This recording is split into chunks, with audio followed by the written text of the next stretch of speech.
How do you think about a concept? And what's the creative process you go through that says, okay, well, for Union Street in Wilmington, Eclipse, and here's how we define Eclipse, and you just opened up Capers and Lemons and the like, and you decided to go to a second location. I mean, what's the thought process you go through in terms of deciding location and concept? Well, the original Sugarfoot, I liked the light and the glass window, and there was a movable feast was there first. So. Right.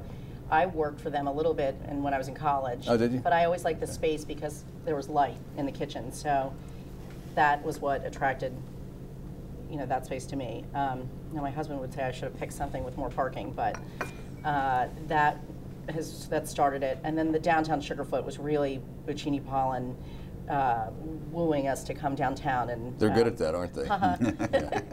And anyway, it's been a great partnership now for 9 years or so. Yeah, almost 9 years. Mm-hmm. Yeah, our mantra is always location, location, location, and I've often had these conversations with my managers in terms of what works where. Capers and Lemons has seen tremendous success, and some have, joked that it's in the middle of nowhere because it's in a unfinished office park that, when it is complete, will make a very, very pretty attraction on that corner. But as it stands now, it's kind of out there by itself.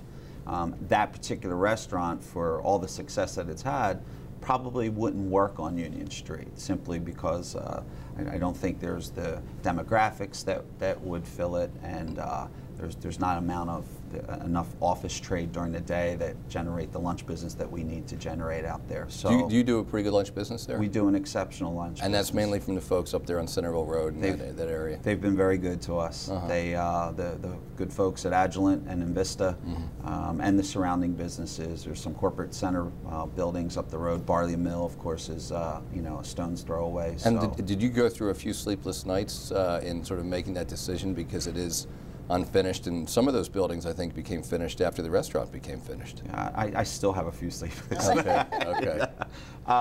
It's interesting when my wife and I first decided to do Eclipse. Of course, it was years ago, and we were a lot younger, and we were a lot more fearless, and the excitement kind of overtook any fear that we had or may have had. And some may call it stupidity at times, because we just kind of dove right in. But that subsides as you get older and you stay in business longer and you have more at stake. So the Capers and Lemons, as thoughtful and as tough of a decision as it was to create a business in that particular economic environment, was also, from a pure location standpoint, a no-brainer for us. We really, once we knew it became available, we knew that type of concept in that area, if we did our job right, if we got the nuts and bolts right, could be very successful. So interesting. There were some sleepless nights, as there continue to be, but I know something about those too. I'm sure you do. Yeah. Tell me what you think government can be doing better. Obviously, I'm most responsible for state government, and our job is to facilitate the success of the businesses in our state. So what can we be doing better? I think that it goes back to probably financial issues, and then insurance is another separate issue, but just for lending for small businesses and supporting local businesses, I think is very important. And then you can jump to another, support American. I mean, it's really spend your dollars at home.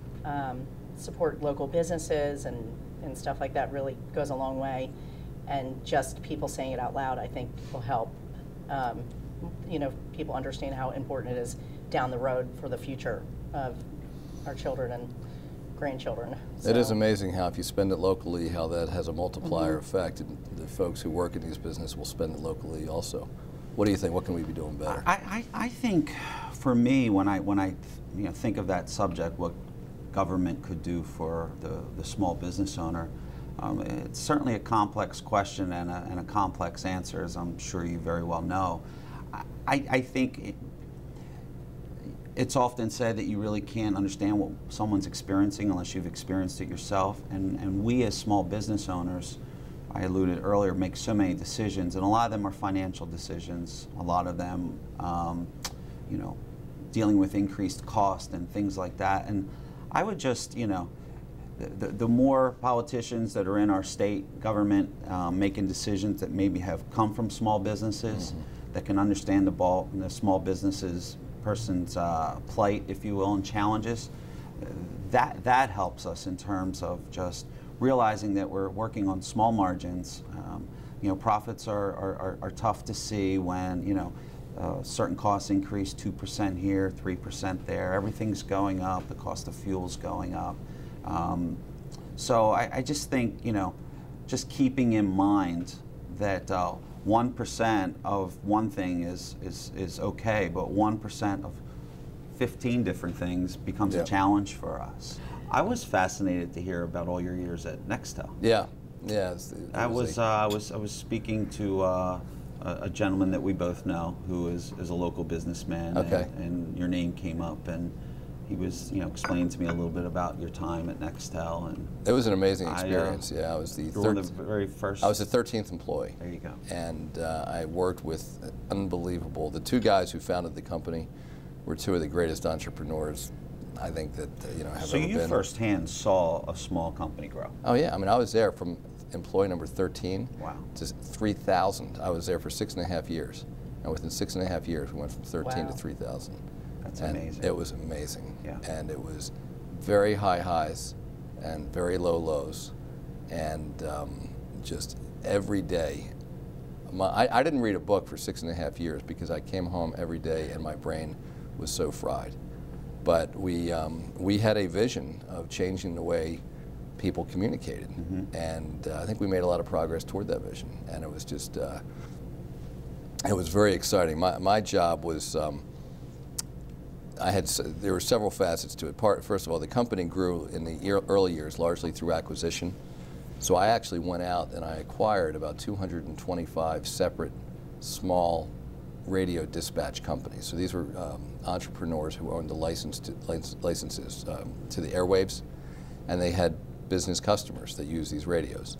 So I bought about 225 of those businesses, and then I led the company's IPO when it went public. How about that? And then I did some big investments with Comcast, and a lot of stuff with Motorola, and with a couple Japanese So companies. your work schedule back then really prepared you to be governor? It did. In terms of length of days and just the resiliency to keep going? Yes, and it really did. And I tell my kids, I have a 15-year-old and an 18-year-old, I started working when I was 16. I grew up in Newark, and I had 2 jobs when I was 16. I worked at there was a ladies' clothing store in the Newark shopping center called Leroy's.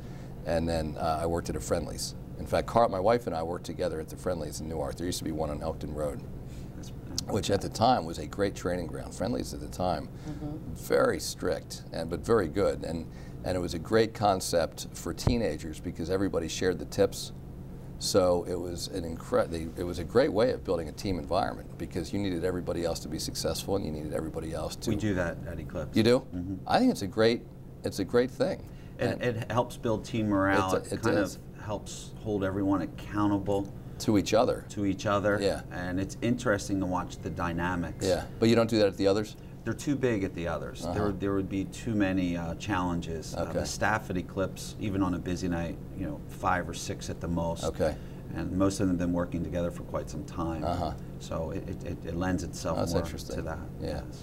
But so anyway, I mean, I started working when I was 16 and never stopped, but the time at Nextel was a really exciting time. I'm sure it was. It's not quite as exciting as being governor, but we do have in the legislature a small business caucus made up of people who come from small businesses, and I think that's helpful. And of course, having Alan Levin heading up the Economic Development Office with his background, building Happy Harry's from a small business into a significant business is helpful as well. Before we sign off, I want to give Anne particularly an opportunity to talk about a particular beer that her family's interested in because of her husband. She did say you did say My that husband owns Twin Lakes Brewery, and they just put out their first can, and it is recyclable, and the box is recyclable, and it's beautiful little Greenville Pale Ale, and Twin Lakes is local. It's been on tap for 5 years in restaurants locally and for sale, but the cans are now out. And it's very good. It's a very good We've beer. got some Delicious. great beer in Delaware. We do. Twin Thank you. Lakes and Dogfish. And is the canning is done locally or it's not done locally? Done locally. Which is right great. Right at In Twin Greenville? Lakes in Greenville. Yeah. So y'all need to check that out for sure. Do you, Thank you. And do you we serve- have Twin Lakes at all 3 restaurants. Excellent. I think that's fair and appropriate to say. And we have Dogfish Head as well in our nod to our good friend Sam downstate. who's But, done an amazing great, job. yeah. He has done an He amazing really job. has. But and we've actually done the tour out at Twin Lakes, which is available on certain days. And the history of that property and the growth of that business from how it started with what Matt and Sam have done is really interesting. It's a good local interest story. And Yeah. I think if anyone has a chance to do it and they have some time in their day, they really should. Well, we do have some terrific restaurants and caterers in Delaware. In my job, I get to experience many of them. That's why I have to be very careful about how much I eat, or it would go out of control pretty quickly. But it's great to be with the two of you. So Ann from Sugarfoot, both on Lincoln Street and in the Moores building, and a big catering business. And we've actually used Sugarfoot a number of times for economic development and other events, and you do a great job. And Carl, right here at Eclipse on Union Street, and Capers and Lemons up on Centerville Road and Route 48, sort of at that intersection, more or less, right there. That's right. And then Red Fire up in Hockessin. Is it in Lantana? It's in Lantana Square. In Lantana Square. Yes. So we do encourage, and I think, Ann, you put it best. I mean, to the extent that we really can encourage people to be local, to think locally, certainly when it comes to restaurants, but beyond that as well. And it's something that we want to continue to focus on within state government. We want to make sure that we're spending as much of our money locally as we possibly can, and businesses that are doing business here. We want them to think locally too, and because that's how we get the dollars flowing. And we know that although we're doing better than many states on the employment situation, we can be doing a whole lot better still. And I think one of the things that we do have working to our advantage when businesses are thinking about where to expand or where to come, they care a lot about the quality of life, and having places like your businesses where they can be entertained and get a great meal at a good value makes a big difference. And so I think your success is certainly the success of the state, and certainly the state's success. The more people we get working, it's going to be better for your businesses as well.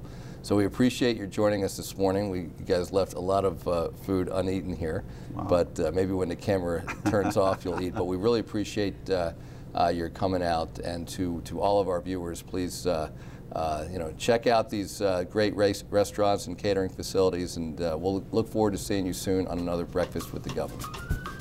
Thank you. Thank you. Thank you.